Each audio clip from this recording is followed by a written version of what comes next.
Everyone, for those who don't know me, I'm actually autistic. I was diagnosed autistic when I was 8 years old. I could barely say anything. I could not complete a full sentence. But with my dedication to making myself a good, solid man who can now speak so fluently, I didn't do it by myself, but I had the help from my parents, my siblings, friends, other doctors and teachers. We all combined together to help me get to where I am right now. As you can tell, I'm happily married to a beautiful, wonderful wife. I have a 6-year-old daughter. And so, what this channel is all about is that I just want to give you my own personal thoughts. I want to give you my voice of how I feel about video games, movies, TV shows. And so, I just want to say thank you for watching this video, and if you like what you see, and if you are someone that is either a parent, a sibling, a friend, just someone who is autistic, or you're autistic yourself, all I want to do is that I just want to make sure that there's always help, there's always an upside for being autistic, and all I have to say is autism is not a disability. It's a privilege. What's going on, everyone? I'm Taylor Shelton. This is Coffee with the Beauty Reviewer. So today is the very first review for a video game, and that is The Legend of Zelda Breath of the Wild. And I have a friend, David, that is actually from a podcast called Another Zelda Podcast. So, without further ado, let's get started with today's review.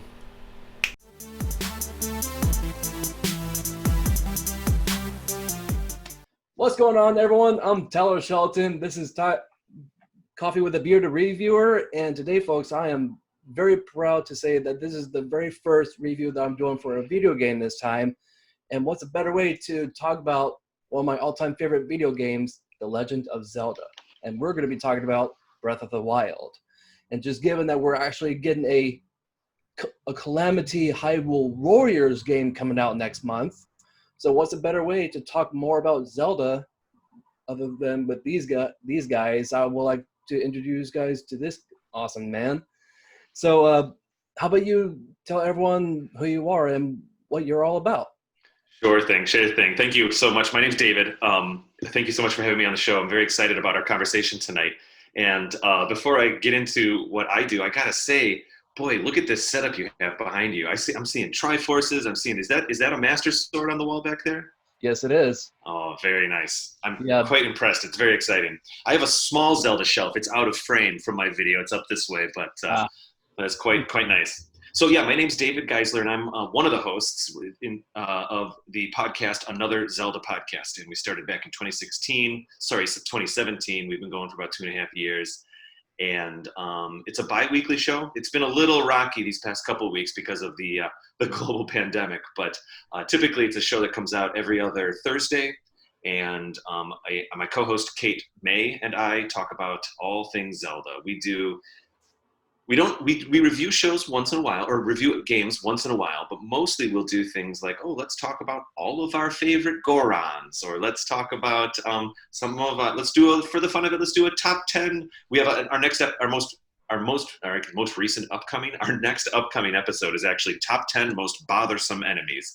And that was actually a really fun chat. It seems like a weird topic, but when you get going, you're like, oh my gosh, yes, I'm going right through Hyrule Field, and I always get hit by the Stelphos or something, and it's a really quite nice conversation. So we kind of do vertical slices through all of the Zelda games throughout all the history, and it's an absolute pleasure to make that show.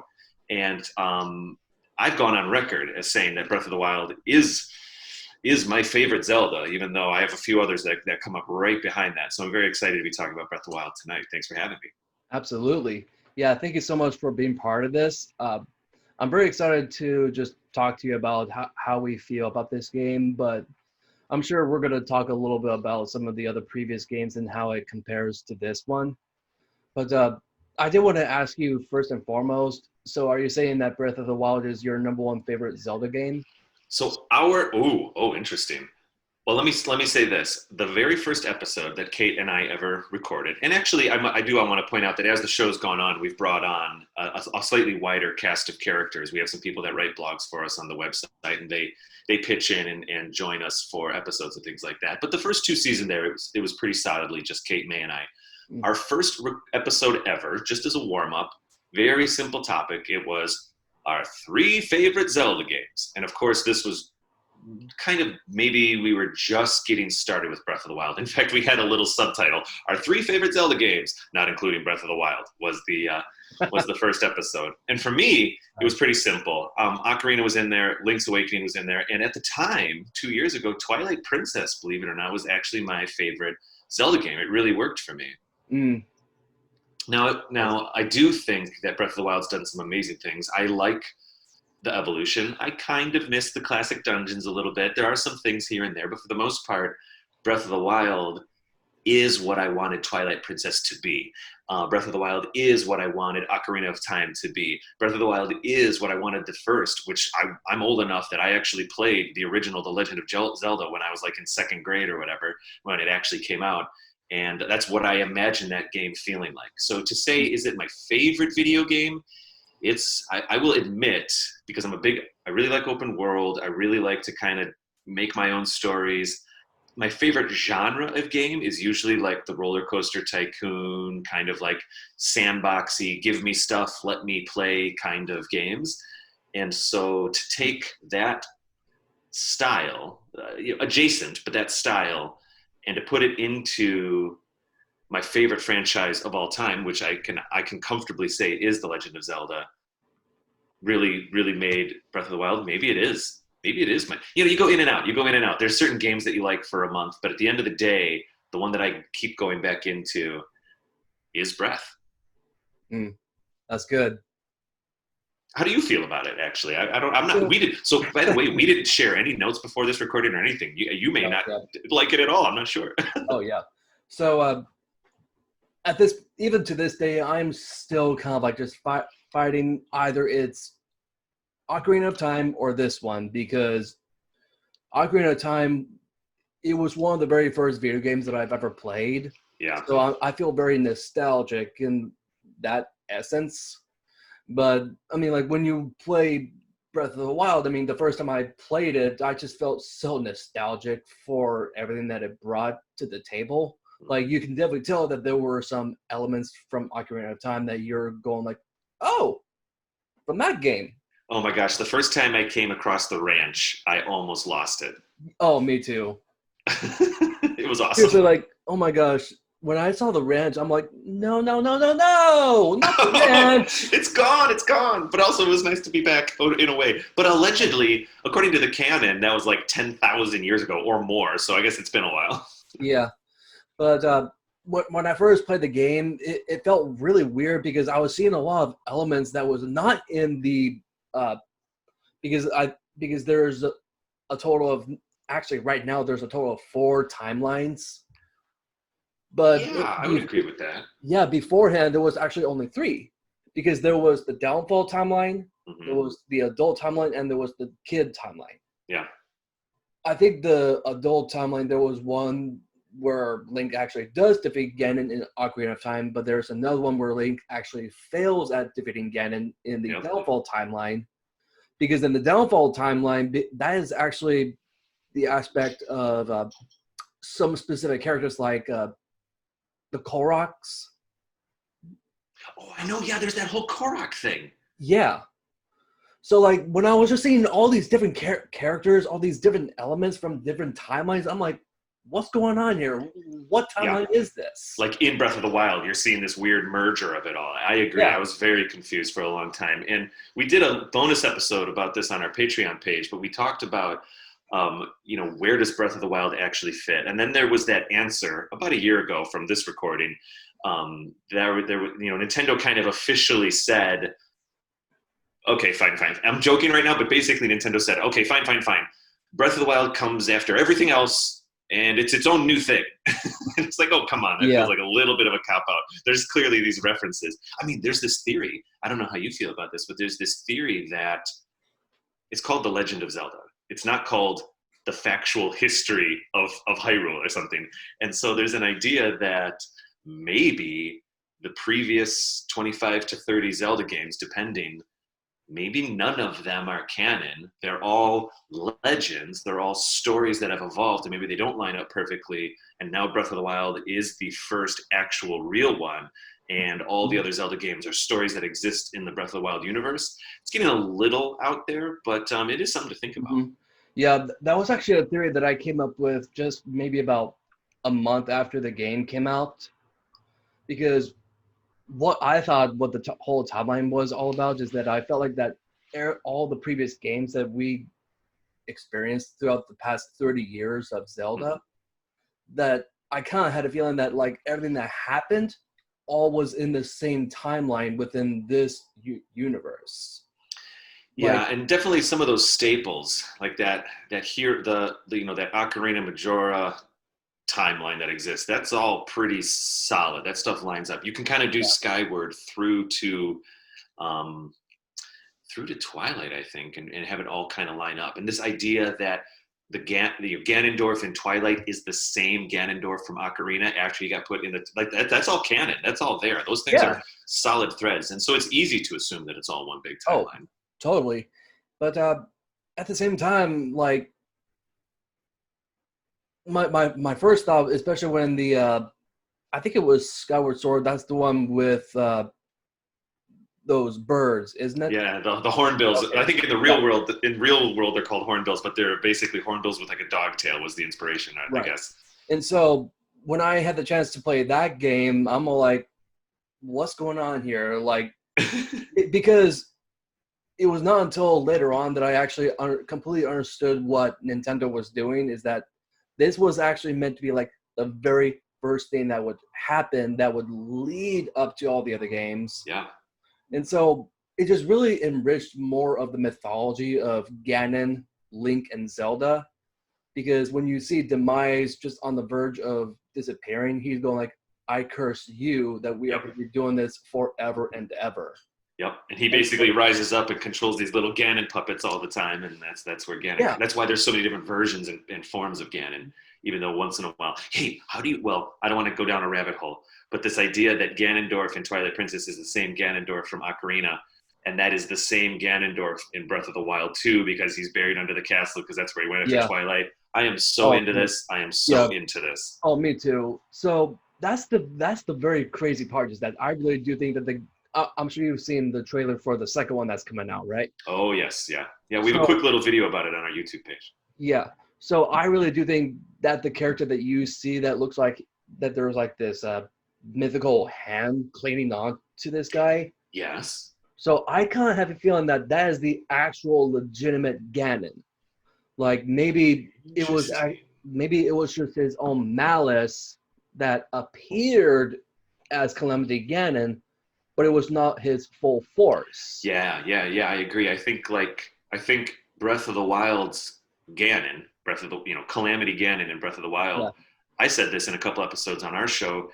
It's Ganon's a force of nature more than he is a bad guy in Breath of the Wild. And that's kind of fitting if the character of Breath of the Wild is the wild, that's fine. But this idea that maybe that's just the smoke from the fire, so to speak, and the real fire is Ganondorf down there underneath the castle for Breath of the Wild 2. Yeah. I think it's a great idea. I mean, this Ganon, he really reminded me so much of Sauron from Lord of the Rings. Because when you think about it, like when you observe, especially in The Hobbit, because the people only knew this particular character as the necromancer. And so he's not fully shown his actual embodiment, not until Lord of the Rings. Yeah. And so you're seeing this necromancer, you can definitely tell that he's very powerful, but you have no idea that it's Sauron, not until he decided to reveal himself. So that I just felt the same way when I look at this Calamity Ganon. Like, you're just only seeing a very small portion of his power, and his full power is probably going to be fully unleashed within the second one. I think so.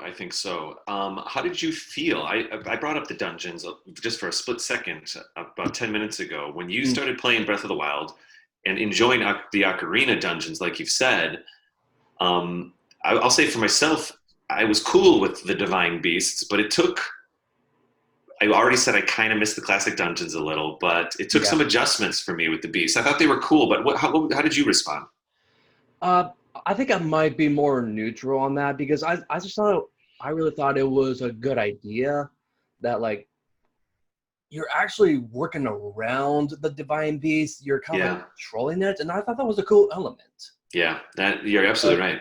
but you're absolutely right. It definitely felt like it took away kind of like one of the very important aspects of what made Zelda so good to begin with. It was the dungeons because they were so unique because of like their own specific location. I mean, you do get that in the Divine Beasts, like Well, do with you know where you get it? If I may, I'm sorry to interrupt, but where oh, you yeah, get go it ahead. is where you get it is in the shrines. So technically, I think what happened was, we have our 120 shrines, shotgun blasted across all the maps, so that you have to go around and explore. I think in many ways, if you collected 20 of those shrines and plopped them together, that would have been one dungeon. You take another 20 Yeah, plop them together. That'd be another dungeon. To give them a different look, you have your forest thing and your fire thing and all of that. And I think what happened was is Nintendo made the choice to basically take what normally would have been a big dungeon, break them apart, scatter them all over the place. Because I think originally Nintendo was a little nervous that they built this big, huge open world and that there wouldn't be a reason to walk around on it. I think that's right. why this Yeah. happened. And you know what? I think it pulled off pretty well because not only that they actually made something of a very big importance to these shrines. They, in a certain way, connected it to the story, Oh, for sure. Yeah, which absolutely. I absolutely love that. I just loved it that they just made a lot of like these different kinds of locations, these specific shrines, like even just in the beginning sequence when you are going through the first four shrines, it's just more kind of like a tutorial, but it didn't feel like it. No, yeah. I Yeah, and absolutely that's loved that. I love it too. I love it too. And those first four shrines, it's when they're the most explicit. And actually, I jumped into. So I made a little mistake today. I'm over in Chicago. I live in Chicago, and so when we spoke about recording at 6 p.m., I actually logged on to our Zoom chat here about 2 hours ago, and I was like, "Hey, what's going? I wonder what's happening. Why aren't we on yet?" So I had about an hour and a half to kill before we recorded. And I thought, well, I'm going to jump back into Breath of the Wild, Mm, and I originally played it on the Wii U a couple years ago, and mm, then I played Master Mode on the Wii U, and I loved it. And then I got a Switch about a half a year ago, and I couldn't not buy Breath of the Wild as well again. right. And so I've dipped back in recently, and I've gone straight to Master Mode. I just really enjoy it. It is difficult. I'm not trying to say that I'm a Oh great yeah. gamer. It's very hard, but I turn the Pro HUD on, which means to take all the HUD stuff off. I get a little weird. I try to not warp. I try to make it like really realistic where I have to walk everywhere and stuff like that. And then I Right. play in master mode, and it's difficult and it's fun. I mean, when it's the third time you're playing the game, you got to kind of mix it up a little bit. But Yeah. anyway, if I may, I had just a half an hour ago before we started recording, I jumped over to the shrine in Kakariko Village. I don't remember its name, but it's the one that's kind of near that first fairy fountain over in Kakariko Village. Oh yes, I know And what you're talking I about. totally forgot. I hadn't played that shrine in a year, my previous playthrough. Hmm. And that one also was a little bit of a tutorial shrine. It was the only other one. So you've got the three tutorial shrines Right. in the beginning, Yeah. and then you hit Kakariko Village, and it's like tutorial light. It's the one where they teach you how to do the power dodges, where you can dodge to the side, dodge Yep. to the back, and do the deflect thing with your shield. Hmm. And it explicitly called it was like the name of the shrine, and then it said training shrine. And I totally forgot that there was kind of a fourth tutorial shrine. But after that, Yeah. these things just open up. Oh yeah. Yeah. But yeah, like I said before, is that I really thought that just the way how they did the first, at least like the first half hour of your gameplay, that you're not. It doesn't feel like you're going through like a tutorial spiel, but even though Right. that it is, but it just didn't feel like it, and I just absolutely just loved how they just introduced this whole new world. But you definitely notice so much things from previous games, and you are just feeling like you're playing a Zelda game. Yeah, I think the key to those first three, what we're calling tutorial shrines, is, and this is something Nintendo does really well with all of their games, almost all their games. Um, it's a tutorial shrine, and I say that with air quotes because it's the shrine where you need to learn to use the magnet thing, or it's the shrine where you need to learn to use the ice thing, or it's the shrine where you need to learn to use the freeze thing. And what they do is they give you these mechanics, but what they don't do, in a different video game, in my opinion, in a lesser video game, you'd have a second character going like, "Hey, those doors, we gotta bash through them. Quick, grab that rock and bash it through those doors." And they don't do that. They just say, "Hey, you can pick up heavy stuff with this mechanic," and then they just let you play around and learn. There's really only one way out of the room. You're gonna figure it out eventually, but they let you kind of pick stuff up and drop things and figure it out. And so they teach, it's a tutorial by way of you discovering it, not necessarily it being explicitly said to you, which, if I may, and I'm really going on a whole little monologue here, and I apologize, but You're fine. I just said that Twilight Princess was my favorite game, my favorite Zelda game before Breath of the Wild, but I will admit that I think one of the weakest points about Twilight Princess is that when you first start that game, there's like 4 or 5 hours of characters telling you to hold the Y button to shoot an arrow, and it's like, oh my gosh. And I thought that was a little bit annoying. Yeah, I agree. I think these are just more kind of like nitpicks in a way. Sure. Like, it doesn't take away the experience. It's just like little moments that you're all like, ugh. Yeah. And so ultimately I did like Twilight Princess very much, but the point I'm trying to make is that I think Breath of the Wild nailed it with that balance between showing you something and letting you learn. Yep. And so with that said, I did want to ask you, how do you feel about the story itself? Like, yeah, I'm into it. I actually love the story of Breath of the Wild. I specifically love Zelda's story in Breath of the Wild. It's a little too bad that mechanically it's all told through cutscenes / flashbacks. There's not a lot of story in the gameplay of Breath of the Wild. Yeah. But I think that's kind of done on purpose. They create a backstory, they create a narrative, they create a universe. But then what happens is when you're playing the game, okay, let me say it this way.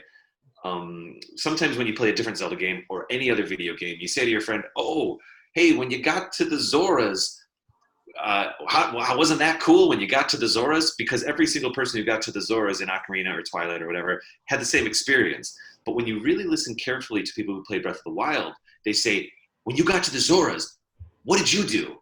How did you get there? Did you come over the top?" Or everyone, so the stories become the stories that we create in this sandbox world. It's the same way that when you go camping or you go on a hike or you go on a vacation, everybody might go to the same woods or sightseeing place, but they might experience it differently. So in that way, I think the story writes itself in Breath of the Wild.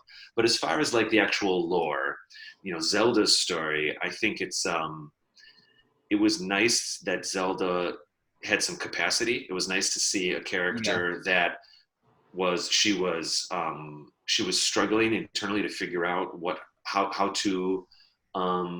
It wasn't even so much that she was struggling to figure out how to find her special power. She was struggling to figure out if she even needed the special power, because you might recall in some of those flashbacks, she starts doubting her ability in herself and starts investing in researching the little robots. I just forgot their names right now. The Guardians. Yeah, the Guardians. Yep. So that back and forth that she has to go through and the pressure she's getting from her dad, I loved it. I thought it was captivating. I thought it was a great little story. Yeah, I completely agree with you when it comes to the story of Zelda herself. Like, I think they did a phenomenal job just telling her story. Like, we really never had a solid story that was not just about Link, but it was also about the titular character herself. So like, I absolutely just loved it that they actually gave her a voice. Like, she can actually do things for her own. Like, she's not in the previous games. She's always been like that damsel in distress kind of character. But I just really like it that they just elevated her character, and I absolutely love that. Yeah, I liked it too. In Twilight Princess, she's super strong. She's almost a queen, but she's barely there. She's barely there. And I think at a certain point she does actually get frozen in a gem. She definitely gets frozen in a gem in Ocarina. Yep. Um, in Wind Waker, she starts as a different character. Oh, but you know what? Ocarina does have that whole Sheik thing, which is pretty neat. But I Yeah, digress. you're right because Yeah. she does hold off on her own in Ocarina of Time, which Hmm. but I mean that I think that's the reason why I really like Ocarina of Time and Breath of the Wild the most. I think it's just Yeah. because I think those two games they really dive really deep into the characters. Yeah. Like you Yeah. can really love these characters. You want these specific characters to win, and then you want the despicable Ganondorf to die. Like even the bosses in these games are quite iconic. Oh, Like, they're wonderful. Yeah, we've had 3 or 4 episodes about different bosses on our show, and we're still not yeah. running out of great bosses to talk about. But you know what? I think the only weakest boss in Ocarina of Time was Mhm. oh, what's his name? It's that gigantic lizard when you're a kid, Link. The Dodongo, the The, rolling Dodongo. yeah, that guy. Yeah, Because I don't know, I just kind of felt that guy to be a little bit too repetitive. yeah. Like, Once you figure out to throw bombs when he sucks in, it's yeah, pretty much rinse and repeat after that. It is true. But I remember the first time I played King Dodongo or whatever his name was. I can't recall right now exactly. I was in high school when Ocarina came out, and I remember that was the boss before that was the spider guy, the little spider guy in the tree. And yep, then you get this big dragon dinosaur looking thing roaring at you. And even though the mechanics of that boss are pretty simple and pretty rinse and repeat, that yeah, first entry, that introduction of that point of view shot of him coming up on you, it was yeah, that intimidating. was cool. Yeah. But yeah, but you know what? I think there are a couple characters in Breath of the Wild that might be a little bit on the weak side, but Okay. I think it's outweighed by a lot of the vast characters that we get introduced to. Like you get the four champions. You got Yeah. the Zora, you got the Goron, you got The uh, Zora, the Goron, the Rito, and uh, the Gerudo. yep, yeah. My personal favorite among those characters has got to be the mm, A lot of people like Daruk the Goron. yeah, I don't know. yeah, I think Urbosa, the Gerudo, she's pretty dang badass. She's pretty cool. yeah. And Well, Mifa's story is oh just sweet. yeah, I absolutely love the story about Mifa, and it's definitely clear that like she's actually in love with Link. Yeah. I mean, they're And referencing the Rudo storyline in Ocarina. They're riffing off that and kind of telling that story again. But I thought it was phenomenally yeah, done in Breath of the Wild. but you know what? There's actually a theory out there that that not only Mifa has fell in love with Link, but it was definitely clear that she actually wanted to marry Link because in her race's traditions is that whoever the the princess falls in love with, they make a tunic for the one that they're gonna marry, Right? Yeah, yeah, yeah. and especially in the scene just right when Calamity Ganon is rising from the very depths of Hyrule Castle, she is actually about to say lot of how and why she is so good at what she does. And it's all about thinking about the love that she has for Link. And it just kind of makes me wonder if she was able to finish up that conversation, I'm Yeah. pretty sure Zelda would have actually had the capability of showcasing the love that she has for her father, the love she has for Link and for the champions. Ooh. She could have probably helped defeat Ganon right then and there, all because of Mifa's word was cut right at the very last second. I love that. I think you're right. I want to rewatch that cutscene. that's Because that's wonderful. yeah, but yeah, overall, I really do think that a lot of the characters in this game is so fantastic. Mifa is my personal favorite. Then you got Daruk. He's fantastic. I just really like how they just incorporated some dramatic moments and some funny moments. Yeah. I think Daruk, I was a little underwhelmed with Daruk initially. I thought he was great. I thought he was fine. I might even be a little tired of the Gorons personally, even though I think they're wonderful. I think the Rito are pretty interesting right now, but maybe it's just because they're kind of new. You know, the Wind Yeah. Waker and Breath of the Wild, I think, is the only real time we see them. There might be another one in there. I think they pop into some of Oh, the 2D games, but um,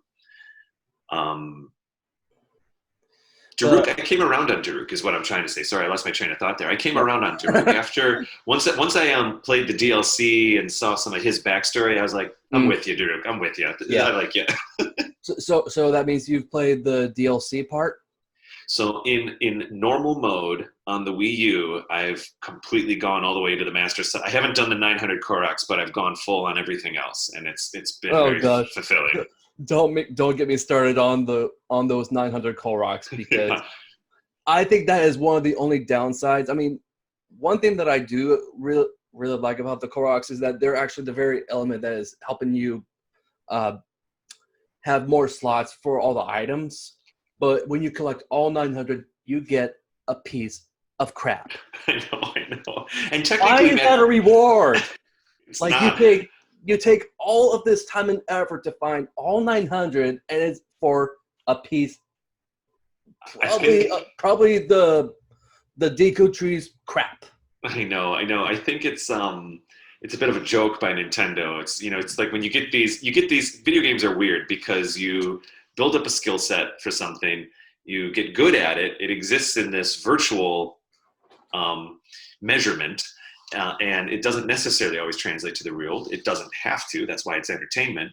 But I think that Nintendo was kind of punking people a little bit. It's like, oh, Yeah, you really went there. You really went for that not real reward of finding all these things. And guess what? It doesn't. I think technically you only need like 450 or 445 or something to yeah, actually fill out yeah, all your yeah, boxes. But at the same time, if you're gonna find all 900, and if the reward is a weird piece of tree poop, or if it's a golden trophy, or if it's something, if it's just a thing in a game, it's nothing. yeah. It's really the story that you had of finding those 900. And so I think Nintendo might be kind of True. riffing on that a little bit. Oh my They're gosh, it was the most painful time and effort that I had to put into it because one thing that I did in this game is that I had no expectations. Like I kept my eyes and ears closed from social media. yeah. So I'm all like, I just want fresh eyes into this game. And then when I found out that I need to get a total of 900, I'm like, okay. Nope, I'm out. Well, I actually I actually found a way to get all 900. And when I found out that I just get a piece of crap, I'm Mhm. like, no, why? But I, um, I advised the plan because my best friend, who is also named David, he's a co-host in this channel, Wonderful. but him and I, we would just like we would go through the entire map just trying to find every single one. Uh-huh. But he was all like, "No, Ty, it's a lost cause. Don't go all 900. Just get what you Yeah. can." There's a lot of journey is the reason stuff in Breath of the Wild. It's not necessarily just for getting. Yeah, I hear you. I hear you. For me, when I with the Korok seeds, it's like if something comes into view that seems like it's obviously a Korok, I'll go do it. As they pass me as I'm adventuring through the land, as I said earlier, I try not to warp too much. I try to like actually walk over all the little hills and stuff like that. And if something pops up, I'll certainly get it. And a few times I've worn the little Korok mask and walked around to get a few more because I needed another slot for a weapon or something like that. Right. But that's kind of my take on it. I'm pretty passive with the Korok seeds. Though completing all the shrines was a blast. Oh yeah. Um, and then downloading the DLC and doing the additional, what is it, like 20 or so shrines with that one final shrine that's really big. The Yeah. closest thing Breath of the Wild has to an actual dungeon in air quotes again, is this final shrine in the DLC where you're actually going from room to room to room. It is pretty big. Yeah. I mean that one is Best pretty places. cool. Yeah. And I just really like it that it's more kind of like one of those like environmental shrines. But you know Yes, what? I think some of the cooler aspects of the DLC stuff, I absolutely love Hmm. the motorcycle one. That is Getting the the coolest motorcycle. thing ever. I got the motorcycle. The only downside, the motorcycle's awesome. It's a lot of fun. The only downside is that once you get the motorcycle, there's not much more to do on the map except drive around.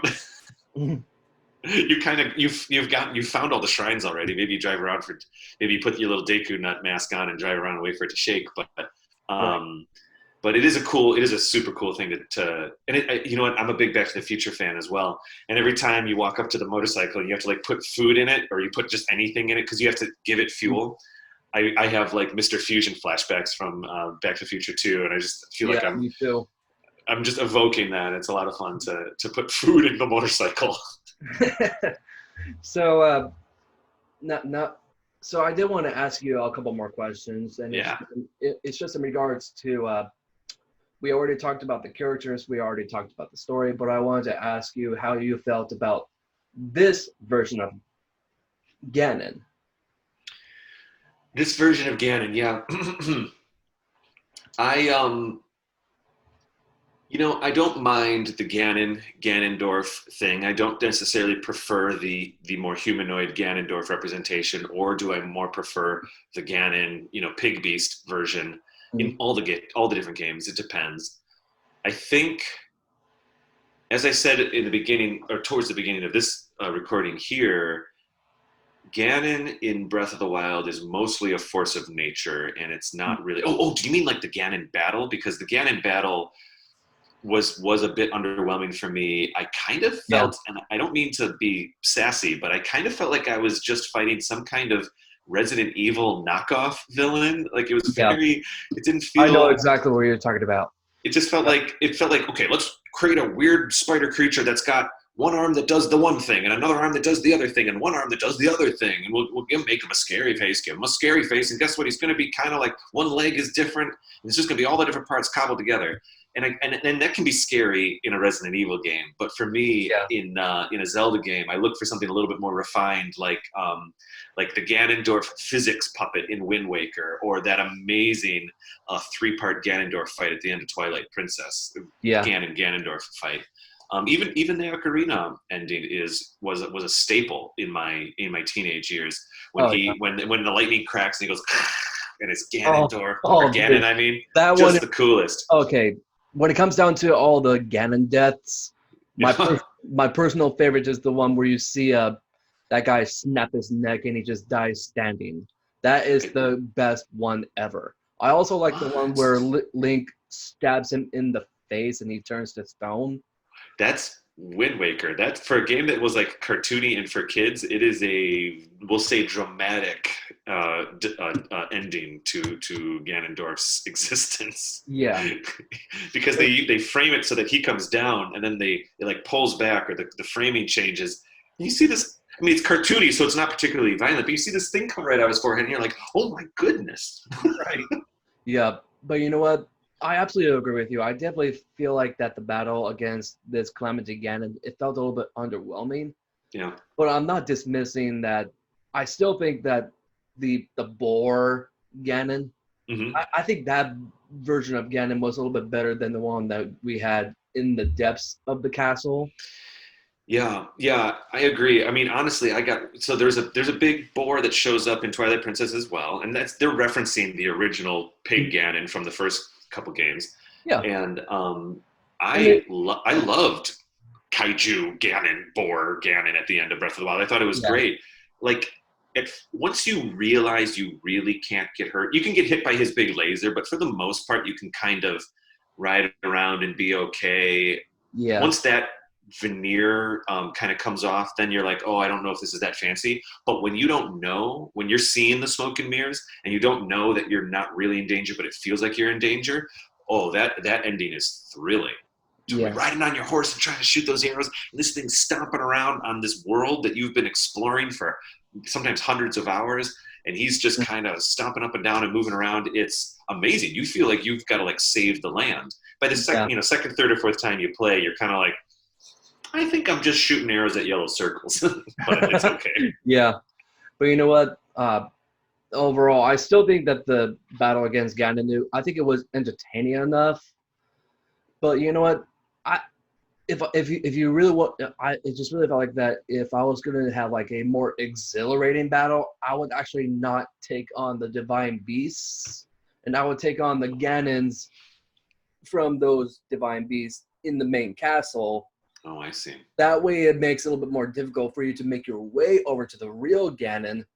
So, in a way, you're facing on like all these different kinds of Ganons, and then you get to Yeah. the final boss. Layers and layers and And layers. That's one way of doing it. and not only that, it will take you a little bit more extra time to give damage to Ganon because if you take care of all those divine bees, you're just taking away exactly half his health. It kind of takes away the experience. Yeah. So I think Yeah. if I just leave that his health at full, it'll make the battle feel a little bit more well deserved. I hear you. And Zelda doesn't shy away from a gauntlet. There's plenty of times where they'll make you rebattle all the bosses as you're like leading up to the final Yeah. castle. It happens in Wind Waker. It happens in Twilight Princess a little bit. They don't mind doing that. That might have worked here. They kind of do it in the DLC. You have to actually rebattle the four. I almost called them the beasts, but what are they? The different the rage Ganons. What are they called? I just forgot. Anyways. Uh, Oh, the blights. The blights. yes, the blights. That's The it. blights. That's it. Yeah. They kind of make you refight them in the DLC, but I think you're onto something there with that. I will say that even if the Ganondorf fight is, to say underwhelming might be a little unfair. I would say it was almost like if you're cooking a stew and you go, oh, this is a great seasoning, and you put it in there. Oh, this is a great seasoning, you put it in there. You put it in there. You put it in there. I feel like Ganondorf with all his weird arms and legs, it was just like they just put everything on that model. Mm-hmm. And ultimately, I don't know if it worked for me. I felt like too many cooks in the kitchen, too much ingredients in the stew. Maybe if they would have refined it down, or maybe if he would have gone through phases. Like he technically kind of goes through phases where, okay, now I'm doing the laser shooting thing at you. Now I'm climbing up on the wall. But maybe if there were like defined phases, kind of like in Twilight Princess or some of these other games, maybe it would have been a little bit more refined. But what I wanted to say is the one thing that completely overshadows or excuses the slightly lackluster Ganondorf fight is, or the Blight Ganon or whatever it is, or the Ganon fight, is Hyrule Castle. Leading up in Breath of the Wild, going into Hyrule Castle, because like in Ocarina of Time, you might recall, basically you do a quick little hallway that's inspired by every land you went to. You kind of do the forest one, the spirit one, all the different dungeons, but then you're really just going right up the castle and you're going to Ganon. Mm-hmm. Ganon. Hyrule Castle in Breath of the Wild is its own island, and it's wholly satisfying. And I remember for me, the first time I was going through the castle, I was in Ganon battle mode mindset the whole time. Like that tension was there. So if the Ganon battle in Breath of the Wild, if we were to include this journey through the castle, which isn't totally fair, but that castle, I'm just trying to say that castle was stellar. Oh yeah, I agree. And you know, I just thought about this because the fight against the boar Ganon, it just kind of reminded me a little bit about the fight that you have with Ganon in Twilight Princess. Yeah. But yeah, overall, I really do think that this is still a very fantastic game. The gameplay is so on point. Like it feels a little bit complicated but simple at the same time, which I absolutely just love. Yes, like, that's it exactly. It feels like you have to be strategic because like one of my favorite villains, well, like sub villains in this game is the Lynels, and Yeah. they're kind of like the Valkyries in the most recent God of War. Okay. Have you played that game before? I played God of War 2 for the PlayStation 2 or 3 or whatever it was back then, and I haven't played a God of War since. Not necessarily by choice, just haven't really gotten to it. Okay. Well, what console do you have? Do you have the I'm kind of a Nintendo fanboy. I have right behind the camera here, I have every single Nintendo console plugged in and ready to go. Nice. I do own a PlayStation 2 that I won at like a White Elephant Christmas party where they thought they were giving away a bad gift. And I'm a kind of a retro gamer. I like to collect retro games. And so I was like, oh shucks, I got a PlayStation 2, and I was like, fantastic, that's going on the shelf. Nice. I have like an old Xbox One, not Xbox One, an original Xbox, but for the most part, Nice. it's Nintendo, Super Nintendo 64, all the way up my Wii. My Wii Nice. U's right over here, and then the Switch. So I um I am a bit of a Nintendo fanboy, I'll admit. Oh yeah, yeah. When it comes down to the consoles, my go-to ones is Nintendo and Sony. Yeah, yeah, me But too, actually. yeah, with Sony, I just absolutely just love the most recent God of War because those two, God of War and uh, Breath of the Wild, they came out in the same year. Hmm. So those were like the two big games that I had played throughout the entire year, and I just couldn't place either one above the other because just the concept of the RPGs sandbox that they Yeah, have. yeah, and I Like, understand that God of War is it God of War 4? I understand that it was not only it was basically a reboot. Basically, it was a logistical reboot in that they built a whole new engine. The gameplay is different. We're behind, we're doing that 3/4 behind the camera, behind the character camera and stuff like that. Whereas when I played God of War 2, at least 15 years ago or whatever it was, yeah, that was clearly more of like an action game. And this one, I mean, yeah. there's action in God of War. It sure seems, Oh, dude, but it seems like tonally, this God of War 4 is a little different. yeah, it's different, but you can still feel the presence of the previous ones, but you're just feeling it more in kind of like a three-dimensional feel, Yeah, more well-rounded three-dimensional. I like that. But I think the big one that everybody compares Breath of the Wild to is what is it? Was it Horizon Dawn or Event? Not Event Horizon. Horizon Dawn, is that Horizon it? Zero Dawn. Zero Dawn. That's it. Yep. I haven't played it, but it looks good. Oh, that game is so good. I'll just play Breath of the Wild too. But yeah, I really do think that when it came down to the video games of 2017, the top three ones is definitely Horizon Zero Dawn, God of War, and Breath of the Wild. Yeah, But all three of them are complete sandbox RPG games, and I'm a sucker for those kind of games. yeah, I do. I enjoy them as well. Whenever you have a good systemic game where you are empowered to make certain choices based on a rule set, based on a series of systems that you Yeah, can understand easily. But when you're empowered to make choices on how to execute on tasks, that's the game I'm into. mm, It's like I like to camp. I like to go on actual literal adventures and stuff like that. And so there's nothing better than being out there in the woods and it's like there's so many different ways to tackle a problem. And when a video yeah, game allows you to do that, I when I was younger, I really liked the point and click adventure games. And like the Indiana Jones and Fate of Atlantis, I played all that stuff on the PC back in the day. And those games were cool, but sometimes you get to a point where you're starting to reverse engineer the game, or you're just going like, well, what did the developer want me to do here? Because I don't know what I'm supposed to do, but what did the developer want me to click on?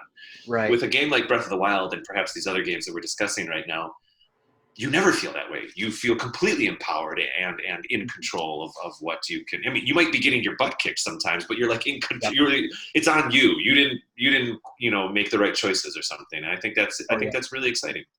But yeah, yeah, I completely agree with where you're coming from because I've always loved just having that power of choosing what kind of villains I want to take on and what kind of choices I want to make. But Yeah. yeah, I'm just in the even before when I was talking about the Lionels and these Valkyries because I would say that the Lionels I think they are a lot more difficult for you to take on because not only all these villains they level up with you, which I absolutely just love what they did with that That's because cool. because the more that they like as you keep on progressing and getting like better gear, better weapons, shields, better tunics. And so when you start like progressing further within the story, the character, even these villains like the I always forget what they're called, but there's at least like the Lionels. because you get like different color variations and they just Yes. level up with you. And those gold Lionels, oh gosh. I know. I know. And I think It's that that's really, I really appreciate how Nintendo handled this color change thing you're talking about, because yeah. it's not like, it's not like a role playing game or a JRPG or something like that where, oh, I'm now 5,000 points strong. So now that rabbit that used to be 3 points strong when I was 5 points strong, now that rabbit's 3,000 points strong. It's like, Yeah. okay, fine, everything gets stronger together, but then does the game really change, or are we just inflating everything? One thing that I think is really great about the introduction of the new color variants in Breath of the Wild as you play is that it's telegraphed. It's telegraphed. All of a sudden, one time you go to a Bokoblin camp or a Bokoblin, depending on how you like to pronounce it. Oh, You go Pablo. to a. Yeah. I like Bokoblin personally because it kind of references the word goblin. But Yeah. but if you go to a Bokoblin camp and all of a sudden you go, what the heck's that? Why is there a white one there? Or like, why is there a black one there? Why is there a weird, why? And then eventually, why is there a gold one there? And all of a sudden, they're really difficult to fight. And you go, oh my gosh, I see what's going on here. Yep. And so the Lionels, when you start seeing a white Lionel or a gold one, you're like, I don't know. I have to make choices here. I don't know if I should do this. Right. But yeah, that's why I really like how you just need to be strategic, how you're going to take on these different kinds of villains. Yeah. Because it's really all about, do I need to use the shield, or do I need to use a bomb? Do I need to use a sword? Do I need to use a spear? Yeah, Like you have, or do I need to like just avoid and sneak around? There's one thing in the, if I may, there's one thing in the master mode right when you start the game, right on the, I almost said Outset Island from Wind Waker. What's the Great Plateau? Right on the Great yeah, Plateau, they plop a Lionel right in there, right in the beginning of master mode, and so you're kind of like you have a stick and no clothes, and you're like, okay, well, I'm just going to go over to the old man's house because I know it's there from the last time I played. And all of a sudden, there's a Lionel walking around here, and you're like, oh no, I cannot go over there yet. And there's no way you can fight that Lionel yet unless you're right. amazingly good. And then it forces you to think like, well, what do you do with a Lionel when you can't fight it? Right. How do you get to certain places, and how do you navigate that? I Hmm. love it. Yeah. I just really like how they just have such a big difference between like the regular gameplay and then when you play the master mode, because it is a real significant difference. And I just Yes. absolutely just love that they incorporated it. I've kind of gotten used to master mode now. But that first, when I was playing on the Wii U about a year ago, when I jumped into master mode, there was a solid 20 hours where I was terrified. You're just kind of going through the world, avoiding everything, being Right. very careful with what you're collecting. Um, and that's fun though. That is fun. It's like if you really want, Yeah. it's not so much that it's master mode because they're making it harder. They're making you use the systems that they've given you to the max. You know what I mean? That's really what I like about master mode in Breath of the Wild. So, with that being said, I did want to ask you, on a scale from 1 to 10, what would you give this game? So if I'm reviewing games, if I'm reviewing all games, I think for me, Ocarina of Time basically received a 10 from the community back in the day. Twilight Princess was like a 9, 9.5, something like that. Mm. Um, I think that Breath of the Wild is a game to be celebrated. Even if you're just looking in the Zelda franchise, but I think if you're just looking in the Zelda franchise, it is a game to be celebrated because it is Nintendo was starting to, as much as I love Zelda games, they were starting to get stuck in a rut with linear storytelling a little bit. And the original Legend of Zelda, that original one where you walked around, you could go anywhere you want, you could go into any dungeon as long as you found it. That's true adventure. And Yeah. what was happening is in games like, they kind of did it with Wind Waker, where there's technically an open world, meaning open ocean, but Mm. it wasn't quite the same. By the Yeah. time you get to Twilight Princess and Skyward Sword, you're basically being led down a connect the dot path that emulates or alludes to open adventure. It kind of gives you the idea of open adventure, but there's nothing really open or adventure about it. So for me, I think that even though there's a lot of things that are different in Breath of the Wild, find the dungeons, find the shrines, find that you don't always wear a green tunic or whatever. There's a lot of new systems that came into play. For me, in a large way, it's a return to form, actually. And so for me, I think that Breath of the Wild does deserve a 10 if you're putting it on that metric. As far as all games together, I mean, I'm obviously biased, but I'd stick with the 10. I got to say. That's awesome. I It's mean, the kind of game. I'm so sorry. It's the kind of game that my like 6-year-old niece can play, and she just runs around Hatno Village or Hatano Village, or however you say it. She just kind of like talks to the people and kind of goes into the wilderness and maybe fights one yeah. bokoblin, and then she comes back. I mean, she spent 9 hours over in Laurelin Village, just walking around and just kind of Oh, swimming and jumping off cliffs. And that's it's so cool. and that's like so beautiful. That's great. That's the experience Yeah. she wants to have. And then I have another niece that's a little bit older, and she's all about like get to the thing, get to the thing, get to the thing, and she's going for the next thing, going for the next thing. So any game that lets you play, that doesn't make you have to guess how to play, but lets you just play, that deserves a 10 in my book. That's good. Yeah, I completely like how you just talked about like that you got your niece that I completely agree with you because even my daughter, she's played the game herself Yeah. as well, and she's still on the learning curve of the controls and just kind of like knowing where to go. But most of the time, she always just likes to be in one village and just do whatever she can in that specific area. Yeah, it's true. It does. There's a lot of buttons. There are a lot of buttons to. You're pushing every single button, and sometimes three or Yeah, four of them well, sometimes two or three of them at a time just to do one thing. And so for a younger kid, that's a bit much. But I hear yeah, you. At least they can like inside the context of the yeah. world. It really does feel like that this game is playable for all ages, Mm, which I absolutely love. But in my case, since I've played a lot more different kinds of variables of games, so like I play with the anything that is Nintendo, Sony. Uh, yeah, it's just really it's always been those two consoles. hmm But like, man, even to this day, I still struggle whether if it's Ocarina of Time or Breath of the Wild. Yeah, But when it comes down to like all games, I would give it a 9.5 out of 10. yeah, yeah. I mean, I am more biased because Zelda is the very first franchise ever been introduced to when it comes to video games. Wow. So I just felt very nostalgic when I played the game for the first time. And there's actually a there's a something of a newer game that actually came out on the phone. I have never felt anything like this ever since Breath of the Wild. And it's called Sky. Have you heard of that Sky. one? So I've seen Sky like in the App Store and stuff. It's Yeah. intriguing. Is it good? Oh, dude, it is fantastic. It's such a simple design, but the world building that they have within this game, and it's on a freaking phone, and it Wow. is so much fun. Not only that, it is beautiful. Like the graphics is beautiful. Like when you're soaring in the skies, you can control the camera. I don't know. It just brought me back to how I feel about Legend of Zelda. That's cool. I downloaded Oceanhorn a couple of years back on the phone, and it was fine. It was good. It was, basically kind of felt like a Links to the Past kind of fever dream, or something like that. Like it was that kind of feel, and it was good.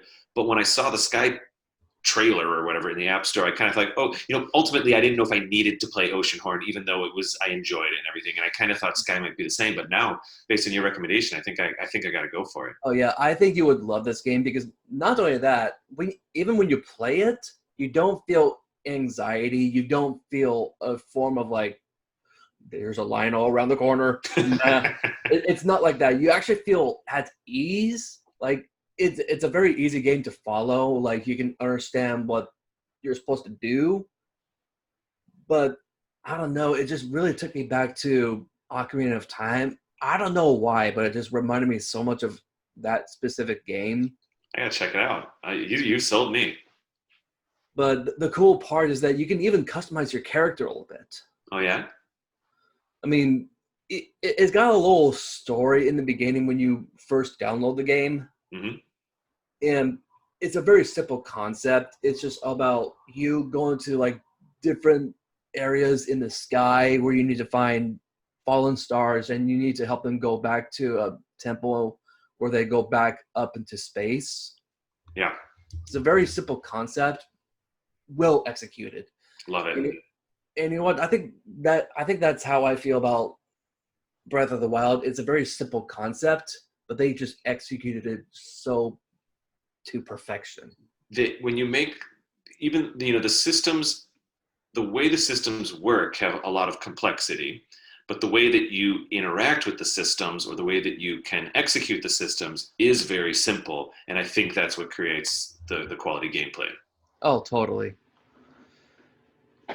And so, yeah, like I said before, I would give this game a 9.5. I think the only point, just that point 0.5, I think it just goes into kind of like the nitpicks that I've told you about, especially when it comes down to like the Ganon fight. It's a little bit underwhelming, but I still enjoy that fight if I actually do like the full gauntlet of like all the Blight Ganons, and you have to take on the Lionel, then you have to take on that Final Fantasy Ganon, then you have to take on the Boar Ganon. That'd be a heck of a thing. Yeah, that'd be a fun thing to do. It's a little bit reminds me a little bit of what you do when you're doing Trial of the Sword, how it gets harder and harder and harder. But there's not a Ganon fight. But anyway. But let me ask you this: the first time when you played this game, did you feel like that the Thunderblight Ganon was the most difficult for you? Yeah, absolutely. Yeah, Thunderblight was the hardest one for me to get because you have to basically parry or dodge because the thing, and it took me a while. And then also you have to realize that you need to use the spikes to transfer electricity, and the Ganon Blight. Okay, let me say this: Thunderblight Ganon was the only of the 4 blights that I needed to remove myself from the beast, go train up on the land, go back into the game, leave the camel, go do a couple other shrines and kind of level up a little bit and get a few more things and cook some health potions and stuff and then get back in. Whereas the other 3, basically you kind of do it while you're there and you play it and everything like that. So Thunderblight Ganon was the hardest for me as well. And I will say, what's that? Oh, yeah. I definitely think that Thunderblight is the most difficult, but once when you get a Thunderblight, I feel like that the Water Blight Ganon becomes a little bit easier for you to take on because now you got the powers of Thunder. Yes, and then I can electrocute the water and stuff like that. You've got that. Because it actually makes it a lot more powerful. But not only that, because I do think that the Water Blight Ganon is pretty difficult too. It's just because that once when you get to that part where you're just needing to move from one floating deck to the next. Yes. Because once when you get up, you have to be ready to deflect the projectiles. But if you don't have the proper equipment, then all you have left is the thunder, and that makes it a little bit more easier for you to take it on. Do you remember what your the first time you played Breath of the Wild, what your beast order was? Was it I was if I can remember correctly, I think I was Zora, Rito, I think then the Gorons, and then I finally went down to Gerudo. I think I might have done Thunderblight last. No. Thunderblight was third, and then the Gorons, the lizard, which was actually pretty simple, was my final beast. Do you remember your order? Yeah. So the first one was the Zora one because it felt like that one was just more kind of like it felt like that it was in my way, especially when it came down to like the whole story. So they definitely lead you in that direction for sure. Yeah. So I'm all like, screw it, I'll take on the water one. But oh my gosh, it gave me a run for my money because I had no thunder power. Right. So I really had to be very creative in how to like go from one deck to the next. Especially, it took me some time to get a good amount of arrows to make it possible. If you run out of arrows with water, I mean, you're just out. You're just done. You need arrows. It's rough. So you went Zora, and then what were the next 3? I'm fascinated to know. And then the second one was the Fire Lizard. So you went up to Goron, okay. Yeah, to the Goron, then to the Rito one. Well, you did like a circle. Yeah. And then finished with Gerudo. And then finished with, I mean, I actually did try to take on the Gerudo one in the second. I love this. But I was just having such a difficult time, so I'm like, screw it. I'm going somewhere else. Yeah. Oh, I love this. When I played Master Mode, the first time I played Master Mode, I didn't go to the Zoras first. I actually jumped over to the Rito right away to get the super jump, the Yep. Rivali's Gale or whatever. I did the same thing. Hmm. And then because I was in master mode, I was getting everything hits you twice as hard. Normally, I go for stamina when you're powering up at the little statues, but what I did was instead I got the super jump, the Rivali Gale or whatever it is, and then I went hearts, hearts, hearts, hearts, hearts because I could at least use the Gale to climb mountains. I didn't have to worry about stamina as much that way. Right. You know what I mean? Good. I don't know. I never thought of it that way. Like trying to use the stamina that way. So I think I went Rito.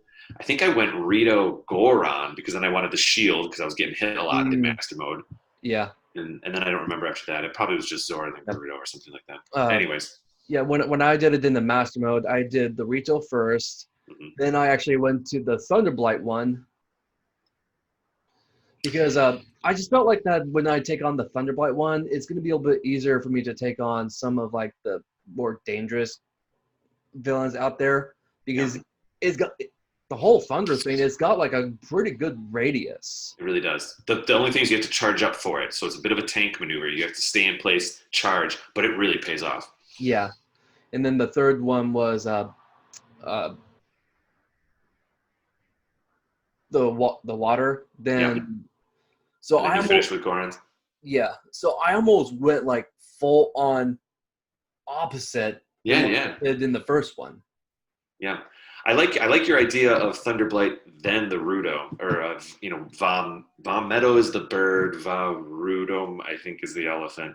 But anyway, I think I would go if I had to do it now. I'm just starting master mode on my Switch right now. As I just said, I'm just at that early shrine over in Kakariko Village. I think I'm gonna jump over to Rito, then I'm gonna do the Gerudo, then water, and then end with Goron. I think that's actually I just realized that's the pattern you did because that lightning to help you in the water guy that is a bit of a Mega Man thing there. Mm-hmm.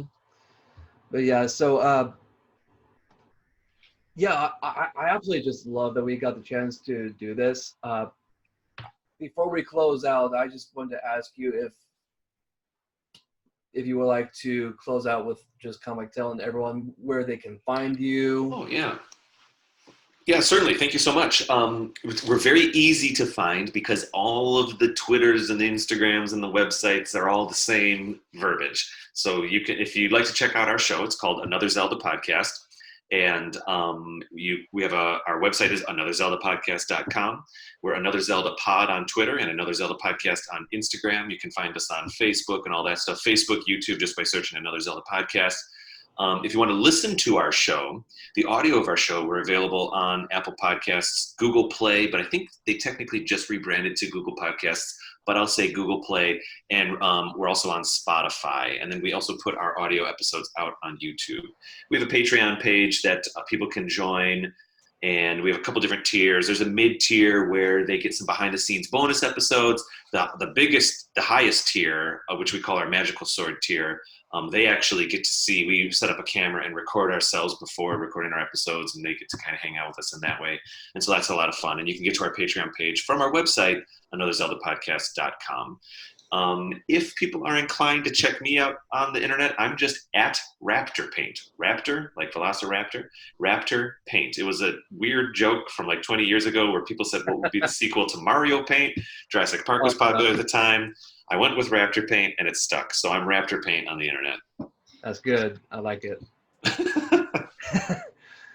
So yeah, I absolutely just had a blast talking to you. It was wonderful. This was wonderful.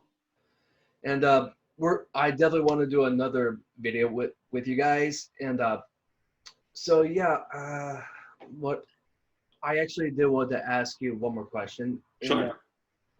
And, this is it's kind of like a new template that I'm doing for my podcast and my YouTube channel.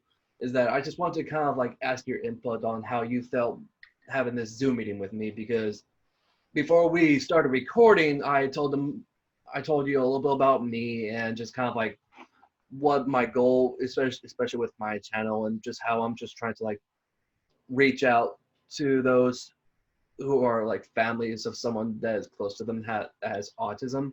Yeah. And so I just want to kind of like ask you how you felt about this meeting and just kind of like what's your thoughts? Like, Well, I think I've thoroughly enjoyed being here, not just to talk about Zelda. You've been a wonderful host. I really appreciate it. We did not chat too much before this episode. You sent me a message, and I was a bit busy, so we only had a couple times to exchange, and so we didn't have much prep. And I have to say, I felt most comfortable through this entire episode. I think you've been a fantastic host, in fact, taking us through. In fact, you got me chatting more than I expected. I yeah, gotta I say. was a little bit surprised too. No, it was really a treat and a pleasure, and I think what you're doing is I think you're a role model to a lot of people by doing this, and I think you should be most proud. Thanks, man. I really appreciate that. Uh, and one last thing is that I just wanted to say thank you so much for being part of this. And uh, just overall, I think this was my personal favorite Zoom meeting. Uh, yeah, seriously, like I can go on talking about The Legends of Zelda. It's one of my all-time favorite franchises in any medium of like media, like either video games, movies, or TV shows. Zelda has always just been like it's been a very soul part of my life because I grew up playing A Link to the Past. I played Ocarina of Time, Majora's Mask. Like I didn't get the chance to play all of the Zelda games, but I played a big vast majority of them, and just kind of like I actually got the chance to meet Reggie when I was in elementary because yeah, so I still have this handbook because I actually did this for a school project is that I wanted to do an assignment for why I love Nintendo and why I love Zelda. And so I actually had a friend who was actually a friend to Reggie, and so they gave me a chance to connect with him, and so he got to talk to me a little bit about the, the franchise, and he got to talk to me about Nintendo, It's amazing. and he gave me this handbook for free. It was the handbook. It was the walkthrough for Ocarina of Time because I was just stuck on the game. Oh, this is amazing. But yeah, Reggie, he was such a delight, and I'm not sure if you've heard, but he actually left Nintendo. I think Oh it was yeah, just last year. yeah, yeah, yeah. He But retired or something. yeah, but yeah. So long story short, I absolutely love The Legends of So Zelda, and cool. it's one of my all-time favorites. And I'm just absolutely glad that I got to talk Zelda with you guys. I'm most pleased. Perhaps I have like I said, the show started with just Kate May and I, but we've kind of collected a group of people now. There's about 6 or 7 of us, Mhm. and perhaps some of them could join you sometime on another episode here. I think that would be like really cool. I'll hang out with you anytime, but like maybe it'd be nice for some variety to get some of the other voices Yeah. on here too. Oh yeah. I will. That will be fantastic. We do kind of only talk about Zelda, so I don't know but there might be some other things. We have one of our people is a fantasy writer. She's writing a book right now and stuff like that. That's But cool. anyway, I digress. Yeah. And I actually do want to give you a heads up. Is that I'm actually in process of creating my own video game with my best friend, What? but we're not in the whole.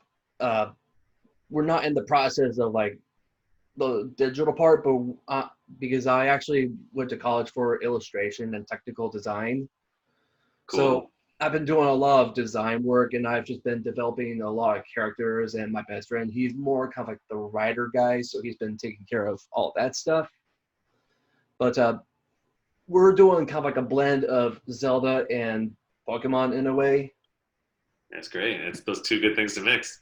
hmm But our game is called Spirit Monsters, and I don't know when we might be able to make it a possibility, but as of right now, we're just in kind of like that rough draft side at this point. Sure. But yeah, we're actually almost done with the whole story. But right now, I'm just doing all the illustrations for the characters and all the creatures because as of right now, I already got about 50 creatures made, and I still got another 100 to make. Oh my goodness. Now, you're over there on the East Coast, is that right? I'm on the West Coast. Wait, West Coast. Oh, I'm sorry. I had it backwards. Yes, you're over on the Oh, you're West fine. Coast. And you said I that tell you, you said you were in Chicago?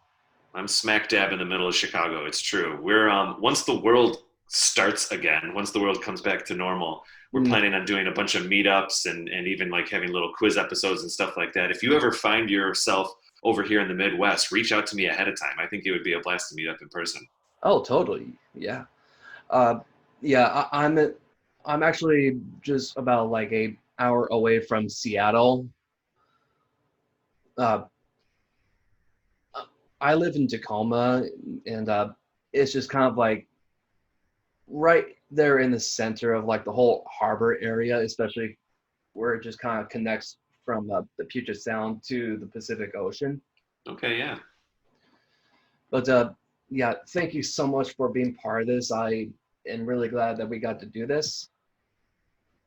Yes, thank you so Uh, much for having me. I can't wait. I can't wait. It's always fun to I can't wait to see it on the internet. I can't wait to listen to oh, this. It's fun to yeah. like re experience it when you're just being a fan, not just a person talking. You know. Mhm. Well, thank you so much for being part of this. And so, yeah, everyone, th- this is David, and this is another Zelda podcast. And yeah, just check out his stuff. They got really fantastic stuff. And even for myself, I'm Tyler Shelton. And as you can tell from my bat signal, I got my name back there. Oh But yeah, wow. this is Coffee with a Beauty Reviewer. Thank you so much for watching this video. And if you have not done so, please subscribe to this channel. It really helps me out. And if you like this video, please press that like button. And if there's other games or TV shows or movies that you want to see, leave it down in the comment section down below. And we will see you guys next time.